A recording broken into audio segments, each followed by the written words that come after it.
بسم اللہ الرحمن الرحیم۔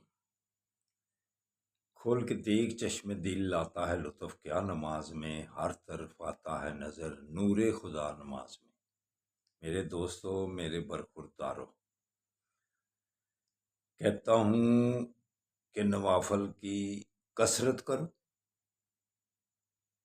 سنتوں کی پابندی کرو، اور پھر تکبیر اولیٰ کے ساتھ نماز ادا کیا کرو۔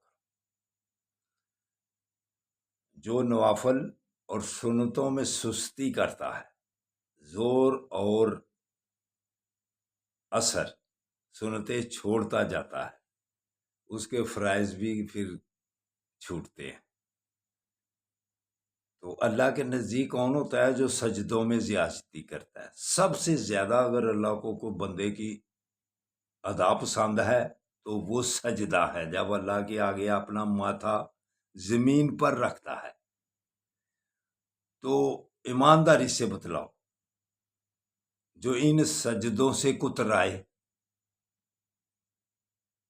صرف جو 4 فرض ہیں یا 2 فرض ہیں یا 3 فرض ہیں وہی پڑھے، کیا پھر وہ اللہ کے نزدیک ہوگا؟ وہ تو سستی کر رہا ہے نا، جسمانی طور پر بھی وہ اپنے آپ کو کمزور کر رہا ہے،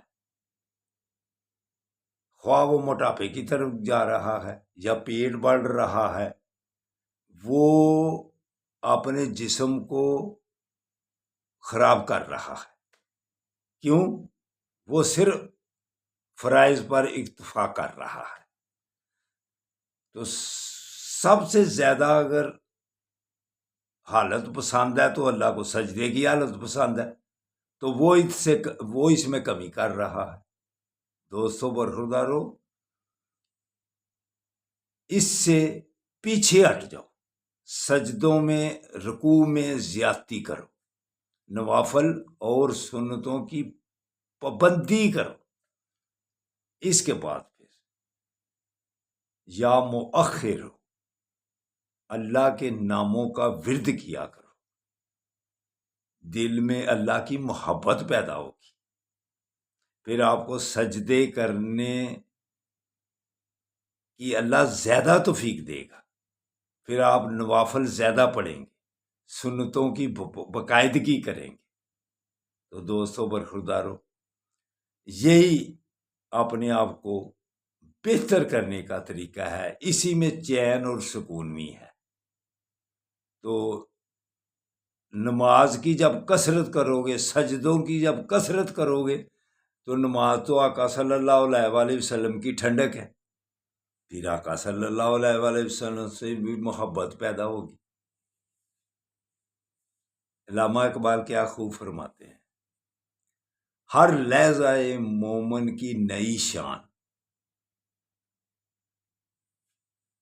ہر لحظہ مومن کی نئی شان،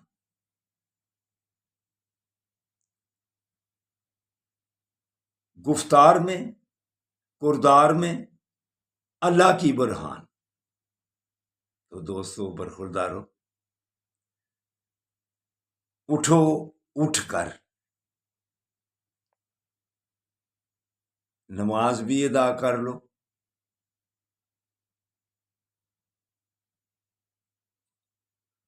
اور کردار بھی اپنا ٹھیک کر لو۔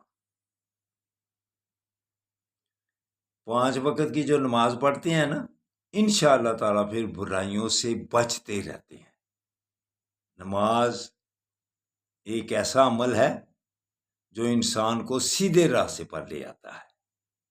تو برخوردار یہی کہتا ہوں کہ مسجدوں کو تو پارکوں کو آباد کرو، اسی میں آپ کی صحت بھی ہے، جسمانی طور پر بھی اور روحانی طور پر بھی۔ اللہ حافظ، اللہ حافظ۔